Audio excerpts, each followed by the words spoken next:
Friends, तो कैसे हैं आप सब। आज है हमारा day 8 of 30 days series of business communication unit second हमारी चल रही है। पिछली जो हमारी वीडियो थी उसके अंदर हमने कवर किया था कि वर्बल कम्युनिकेशन क्या होती है, ओरल एंड रिटन कम्युनिकेशन क्या होती है। तो अगर आपने वो वीडियो नहीं देखी है तो उसका जो लिंक है वो डिस्क्रिप्शन के अंदर है, आप लोग जाके चेक कर सकते हैं। आज हम कवर करेंगे what is non verbal communication. Non verbal communication का मतलब क्या होगा। Non-verbal communication is a body, language, gesture, tone of voice, facial expression, body posture, etc. used to convey information. But why are these wireless cues so important to identify? Body language is an essential part of communication and it helps you send an emotion or feeling to other people. Non verbal communication क्या होती है। जो हमारे gesture, हमारे facial expressions, हमारी tone, हमारे body posture, language, उससे हम समझते हैं। जैसे आप अपने पेरेंट्स से रो के कोई चीज़ मांगो, ज़्यादा इफ़ेक्टिव रहेगी, है ना। ज़्यादा अच्छे से, जैसे हम होता है ना, हमें कोई चीज़ चाहिए होती है तो हम मस्का लगाते हैं कि मम्मी दिला दो, मम्मी ये, मम्मी वो, मैं ऐसा कर दूँगा, मैं वैसा कर दूँगा। तो हमें पता है कि अब ये किस के अकॉर्डिंग हमें हमसे मानेंगे। अब कई बार जैसे सिर से ऊपर बात चली जाती है तो हमारी टोन फिर ऊपर हमारी भी हो जाती है, हम भी रूडली बात करते हैं, हमारी टोन भी अलग हो जाती है, बॉडी लैंग्वेज अलग हो जाती है। तो नॉन वर्बल कम्युनिकेशन हमारी tone, gesture, body language, feelings, उसके अकॉर्डिंगली हम शेयर करते हैं दूसरे इंसान को। क्योंकि अगर आप एक इंटरेस्ट दिखाओगे, आप उस तरीके से उस चीज़ को अगले इंसान के पास प्रेजेंट करते हो एक इमोशन के साथ, तो वो ज़्यादा इफ़ेक्टिव तरीके से रहता है, ज़्यादा इफ़ेक्टिव लगता है और वो अगला इंसान ज़्यादा अटैच उस चीज़ से होगा, ज़्यादा अच्छे से उस चीज़ों को समझ पाएगा जब आप अपने इमोशन उनके साथ डालते हो। रिटन में आप कोई भी चीज़ लिख के दोगे, उसके अंदर इतने ज़्यादा इमोशंस आपके नहीं शो हो पाते हैं जैसा आप फेस टू फेस अपने इमोशंस को शो करते हो। ऐसे ही एक ऑर्गेनाइजेशन के अंदर होता है, जब आप अपने एक्सप्रेशन से चीज़ों को शेयर करते हैं, it is essential in your job too, because people and manager get huge benefit if they are aware of non verbal communication. It help you better communicate your ideas, opinion and emotions, better connect with others and build strong bond, increase trust and clarity, and all these benefits are huge help when you lead to a team and work with many stakeholders. Manipulation जिसको हम बोल देते हैं कई बार, कि अगर हम एक इंसान को समझ जाते हैं कि अब ये किस तरीके से हमारी बात को मान लेगा, नाराज़ होके मानेगा, इमोशंस दिखा के मानेगा, किस तरीके से मानेगा, तो उसी तरीके से एक बिज़नेस के अंदर जब आप उनकी नॉन वर्बल कम्युनिकेशन को समझने लग जाते हैं, उनके फेशियल एक्सप्रेशन से पता लगा लेते हैं हम कि इसका मूड अब अच्छा है, अब बुरा है। कैसे पता लगाते हैं हम मूड के बारे में, तो उनकी फेशियल एक्सप्रेशन, उनकी बॉडी लैंग्वेज, वो इरिटेटेड कब है, उसकी बॉडी लैंग्वेज, उसकी टोन, उन्हीं चीज़ों से हम पता लगाते हैं ना।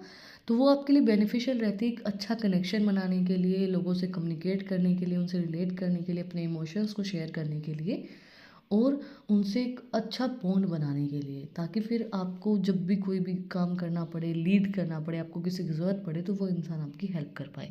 Are the 10 examples of non-verbal communication. There are the numerous examples of non-verbal communication. In this article, we are doing to focus on 10 main types that we believe are important. Let us take a look at them below. देखो, बहुत से examples हैं non-verbal communication के, but हमें कुछ 10 type दिए गए हैं नॉन वर्बल कम्युनिकेशन के, तो हम उनको देखते हैं। सबसे पहले है हमारा facial expressions. One important thing that many people are not aware of is that facial expressions are universal. If you have watched the series Lie to Me, you already know that there are the 7 basic emotions. There are sadness, anger, disgust, fear, surprise, contentment, and happiness. Even thought our culture can, our world views and behavior, facial expressions and universal throughout the world. देखो, आप बहुत से लोग हम पता लगाते हैं, जैसे कोई इंसान बहुत बोलता है और वो एकदम से चुप हो जाता है, तो हम सोचते हैं कि बहुत सैड है, इसको कुछ ना कुछ गलत चीज़ फील हुई है। तो फेशियल एक्सप्रेशंस हमारे बताते हैं। आप एंगर में, गुस्से में, कईयों का मुंह गुस्से में लाल हो जाता है, तो वो आपके एंगर को शो करता है। फियर, आप डरे हुए हैं, बहुत डरे हुए हैं, आपके हाथ पैर कप कपाने लग जाते हैं, मुंह पे आपके डर दिखता है, पसीना दिखता है, तो आपको पता चलता है कि ये फियर में। सरप्राइज, आपका मुंह खुला का खुला रह जाता है कि भाई ये क्या हो गया, एक शौक, सरप्राइज इस तरीके से होता है ना। तो वो हमारे फेशियल एक्सप्रेशन से ही पता चलता है कि आप उस इंसान को आपकी की हुई चीज़ कैसी लगी है। वो एक नॉन वर्बल कम्युनिकेशन के अंदर आते हैं। भाई फेशियल एक्सप्रेशंस आपके क्या हैं, सरप्राइज आप किस तरीके से होते हो, डर, आपको डरते हो तब आप क्या करते हो, वो सब चीज़ें वो हमारे उस चीज़ के अंदर आती हैं। Gesture. There are the many type of gesture. We all know that some of them are deliberate, such as waving or point, while other are doing. For example, there are adapting gestures such as touching some body parts, ring, clicking pens, and so on. They are often displayed when someone is in distress. During a presentation, you can notice that some speakers will adopt this kind of gesture. देखो क्या होता है कि हर एक इंसान का एक अलग अलग जेस्चर होता है, बात करने का तरीका अलग अलग होता है। कई क्या होते हैं, बात करते वक्त जैसे पेन ले रखा है तो पेन को क्लिक कर रहे हैं, पेन को बार बार दबा रहे इस तरीके से करते हैं।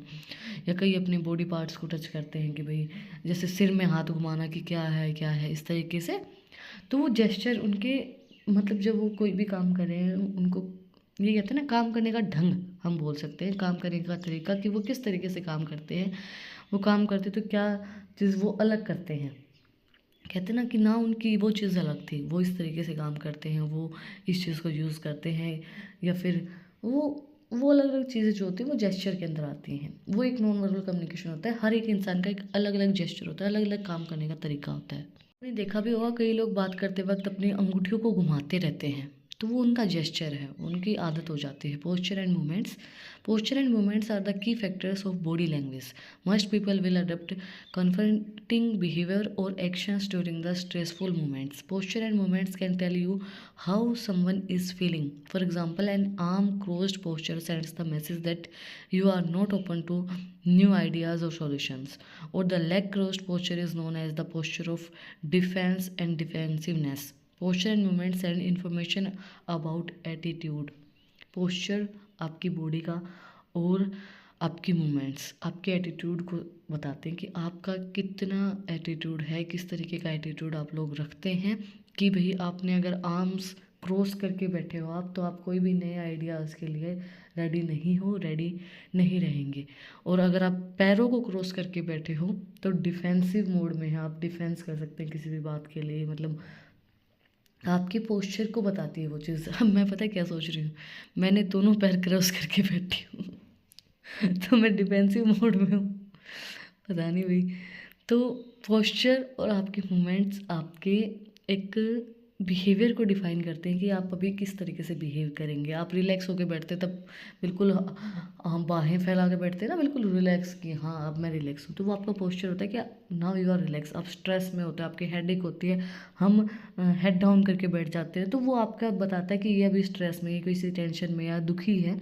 तो वो चीज़, तो आपकी पोस्चर एंड मूवमेंट भी आपकी बिहेवियर को डिफाइन करती हैं। वो आपके एटीट्यूड को भी डिफाइन करता है। नेक्स्ट है पैरा लैंग्वेजिस्टिक, जिसको हम पैरा लैंग्वेज भी बोल सकते हैं। अगर आपको ये वर्ड अजीब लग रहा हो तो हम इसको पैरा लैंग्वेज भी बोल सकते हैं। Non verbal communication is a word field that include all the subtitles of our body. Paralinguistic is represented by your tone of voice, pitch, loudness and influence. Think about how the meaning of the sentence can be changed just how you pronounce and articulate different words. Misunderstanding can arise from small things like not hearing a word correctly.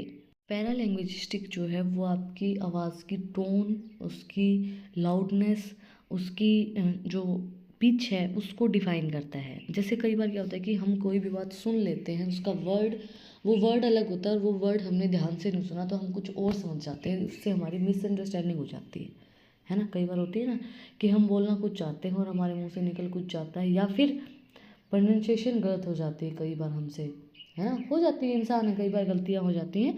तो पैरालैंग्वेजिस्टिक आपकी tone, pitch, loudness and influence आप किस चीज़ से में वो चीज़ को define करता है। Eye gazings are the window to the soul and the never lie. We all know this.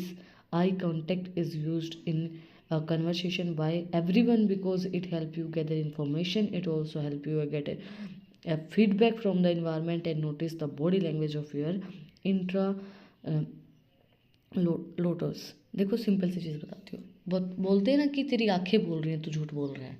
कैसे पता चलता है? आंखें बोल के वो थोड़ी ना बताती हैं उसको।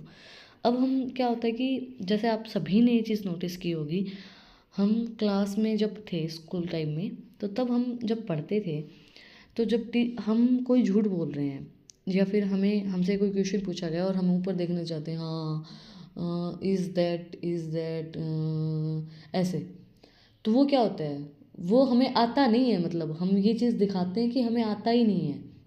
हम सोचने की कोशिश कर रहे होते पर हमें आता तो है ही नहीं, हम पढ़ के ही नहीं गए तो हमें आएगा क्या। तो लेकिन कई बार क्या होता है कि आपकी आंखें कहते हैं ना सच बोलती हैं, आंखों से पता चलता है। अब हर इंसान के अंदर ये टैलेंट नहीं होता कि वो रो दे। रोना एक बहुत बड़ी चीज़ होती है, और कोई इंसान अगर किसी के लिए रो रहा है तो वो बहुत बड़ी चीज़ है।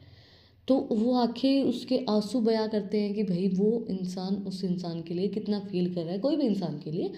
तो वो आंसू उस चीज़ को बयां करते हैं। गुस्सा, आंखें लाल हो जाना गुस्से में बहुत अग्रेशन के साथ, तो वो अग्रेशन को बताता है। आप खुश हैं तो आपकी आंखें और अलग तरीके से दिखाई देंगी। तो आंखें बहुत सी चीज़ें बयां कर देती हैं। आँख देखो, एक इंसान जब कॉन्फिडेंस में होता है ना, तो वो आंखें, ये नहीं होता है कि लड़कियां या कोई भी अपनी आंखें झुका के चले। क्यों चले झुका के, है ना?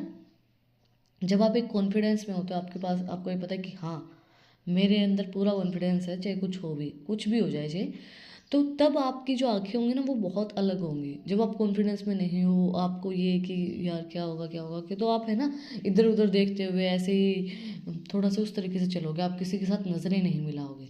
तो एक हमेशा ये चीज़ याद रखना, अगर देखो हर इंसान बोल के चीज़ों को बयां नहीं कर पाता है। तो अगर आपको किसी से कुछ भी कहना, तो होता है ना, जैसे हमारी मम्मियाँ आपने देखी होंगी, मेरी मम्मी तो ऐसा करती है, कोई भी चीज़ जैसे गुस्से में है और कोई बैठा है ऐसा इंसान कि जिसके आगे मुझे कुछ कह नहीं सकती, तो आंखें दिखाती है, बहुत मोटी मोटी आंखें, ऐसे जैसे अभी निकाल के फेंकेगी। तो वो हमें दिखाते हैं कि अभी मैं गुस्से में हूँ, तू निकल जा। तो हम उन चीज़ों को किससे पता लगाते हैं? आंखों से ही होता है ना कि हाँ अब निकल ले, अब मामला थोड़ा सा अलग है। ये बहुत कुछ बयां करती हैं भाई, और आंखें कभी भी झूठ नहीं बोलती, ये बात हमेशा याद रखना। नेक्स्ट है appearance. Non verbal communication is also thought to be facilitated by the colour we wear, the clothes we dress up in, the haircut we have, and other physical characteristics.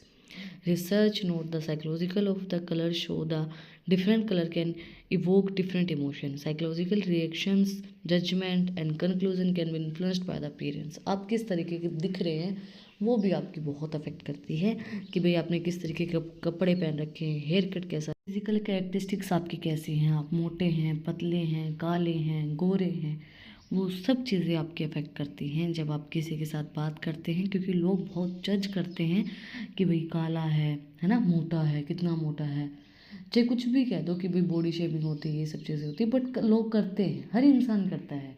कि मतलब बहुत कम ऐसे इंसान होंगे जैसा नहीं करता है। एक इंसान के मन में ज़रूर आती है, देख कितना मोटा है, देख कितना काला है, देख कितना छोटा है ना? हर इंसान करता है, वो चाहे बॉडी शेमिंग हो, बट लोग अपीयरेंस से जज करते हैं तो करते हैं। ऐसा नहीं होता है कि काला गोरा एक समान, नहीं मानते हैं लोग काला काला गोरा एक समान, तो अलग अलग चीज़ें होती हैं। छोटा लंबा मतलब हार्ट देखा जाता है, तो वो हर इंसान नहीं देखता है हार्ट, और सब अपीयरेंस को ही देखते हैं। अपीयरेंस के अकॉर्डिंगली आपको जज किया जाता है। तो आपकी जो अपीयरेंस होगी वो आपको जज करेगी कि आप भाई कैसे कपड़े पहन के आते हैं, कैसा हेयर कट आपने रख रखा है। जैसे कोई जैसे हम जज कर देते हैं ना, लोफर बड़े बड़े बाल हैं या फिर चैन वैन पहन रखे, तो हम कहते हैं कि भाई लोफर है, ऐसा कुछ है। तो वो अपीयरेंस के अकॉर्डिंगली हम जज कर देते हैं कि भाई किस डिसेंट से कपड़े पहन रखे हैं, फॉर्मल कपड़े पहन के आया है, तो उसके अकॉर्डिंगली हम एक आइडेंटिफाई करते हैं कि ऐसा कैसा इंसान है। Artifacts, other means of non-verbal communication include object and imaginary. You might choose an avatar in an online forms, for instance, to represent your identity there and to share information about how you are and what you like. People frequently invest a lot of effort in creating an image for themselves and surrounding themselves with items that serve as a symbol of things that are significant to them. भाई artefacts से जो online forms होते हैं, जैसे अवतार हम create करते हैं ना स्नैपचैट पे, कि वो उससे पता चलता है कि आपको क्या चीज़ें पसंद हैं, क्या चीज़ें आपको अच्छी नहीं लगती हैं। तो वो अवतार्स वो बहुत सी चीज़ों को बयां करते हैं कि भाई आप किस तरीके से रहना चाहते हैं, किस तरीके से आपको अगले इंसान को दिखाना चाहते हैं, वो चीज़ें भी बताई जाती हैं, शो की जाती हैं with the help of artifacts. Personal space जो इंडियन फैमिलीज़ कभी देती ही नहीं है, हमारी फैमिलीज़ तो नहीं देती हैं भाई। जो मिडिल क्लास होते हैं उनको, उनके वहाँ पे कोई पर्सनल स्पेस नहीं होता। आप अपने पेरेंट्स को बोल के देखो मुझे पर्सनल स्पेस चाहिए, ऐसे थप्पड़ लगेंगे पर्सनल स्पेस वाले, तो वो नहीं मिलता है personal space. We have you ever experienced awkwardness during a conversation because the other person has introducing on your personal space, although you need for a physical space very depending on culture, circumstances and the deep of the relationship, we are all there।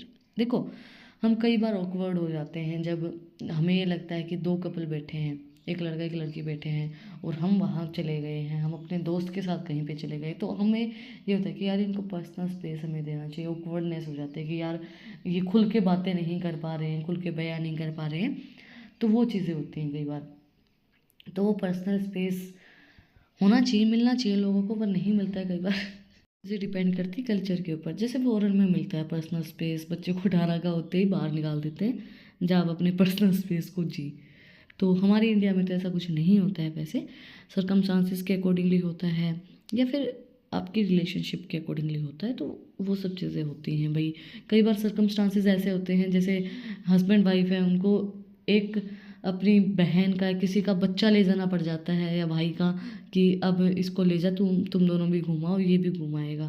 तो उस time पे ये होता है कि हमारा personal space कहाँ गया, है ना, ऐसे भी लोग करते हैं।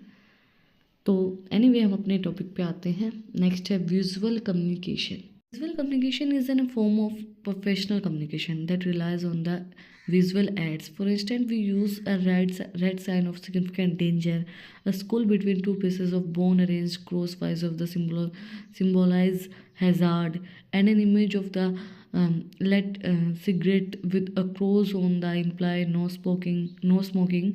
Common technique also include and icons, infography and colored code signals which can simplify complex ideas of for immediate understanding। Visual communication के अंदर क्या है कि हम देख के कोई भी चीज़ देख के समझ जाते हैं ना, वो विजुअल कम्युनिकेशन के अंदर आती है। भाई लाल चीज़ दिख रही है, डेंजर है, रेड लाइट है तो डेंजर है, ग्रीन है, येलो है, तो देख के समझते हैं ना। भाई नो स्मोकिंग की जो होती हैं, सिगरेट्स क्रॉस लगा रखी हैं, वो नो स्मोकिंग, हमें स्मोकिंग नहीं करनी। तो एक कॉमन टेक्निक होती है शो करने के लिए, चीज़ों को अंडरस्टैंड करने के लिए। हम एक जो डायग्राम उससे समझ जाते हैं कि अभी कुत्ता है, बिल्ली है, क्या है, उनकी विजुअल हमें देख के समझना, वो विजुअल कम्युनिकेशन के अंदर आती है। कोई चीज़ देख के हम समझ जाते हैं कि हाँ ये क्या है। मुंह पे उंगली है तो मतलब चुप रहना है, अभी बोलना नहीं है, तो वो विजुअल कम्युनिकेशन के अंदर आती हैं चीज़ें। लास्ट बट नॉट लीस्ट हमारा environment. The psychological and physical aspect of the synchronous communication setting also fall under the environment. The setting is the critical component of the dynamic communication process, more so than the discuss and the chairs in an office. One's perspective of their surrounding affect how they respond to them. आपका वहाँ का environment कैसा है, वो भी आपकी एक जो कहते हैं ना फेशियल एक्सप्रेशन से पता चल जाता है कि आप खुश हैं, दुखी हैं, किस तरीके से आप रह रहे हैं। चेयर्स आपकी किस तरीके से सेट की गई हैं, डेस्क आपकी किस तरीके से, आपका सराउंडिंग कैसा है, वो आपको अफेक्ट करता है। आपके जो इन्वायरमेंट है, आपका जहाँ आप रहते हैं, वो आपकी जो बॉडी लैंग्वेज है उसको वो अफेक्ट करेगा कि आप किस तरीके से बिहेव करेंगे। वहाँ पे बहुत गुस्से की चीज़ें चल रही हैं, बहुत फ्रस्ट्रेटेड आप हैं, तो आप उसी तरीके से रिएक्ट करेंगे, तो वो चीज़ें अफेक्ट करती हैं। That's it for today. आज हमने कंप्लीट किया है non verbal communication and types of non verbal communication. ये टाइप्स थे, एग्जाम्पल लगा लो, टाइप लगा लो, एक ही चीज़ है, बट टाइप्स थे 10 इसके नॉन वर्बल कम्युनिकेशन के। और आपको कुछ भी डाउट है, कुछ भी पूछना है तो कमेंट में आप मुझसे पूछ सकते हैं। और अगर आपको इन टॉपिक्स की PDF चाहिए तो टेलीग्राम चैनल का लिंक भी डिस्क्रिप्शन में है, वहाँ पर जाके आप मुझे फॉलो कर सकते हैं। और भी इंटरेस्टिंग रील्स को देखने के लिए इंस्टाग्राम चैनल का लिंक भी डिस्क्रिप्शन में है, वहाँ पर जाके आप मुझे फॉलो कर सकते हैं। और अगर आपने वीडियो को यहाँ तक देखा है तो प्लीज़ सब्सक्राइब के बटन पे एक मुक्का मार दो और बेल आइकन प्रेस करो, ताकि जो सबसे पहले अपडेट है वो आप लोगों के पास आए। फिर मिलते हैं एक नई वीडियो के साथ, एक नए टॉपिक के साथ। Like share and subscribe. Thank you for watching my video and enjoy your life.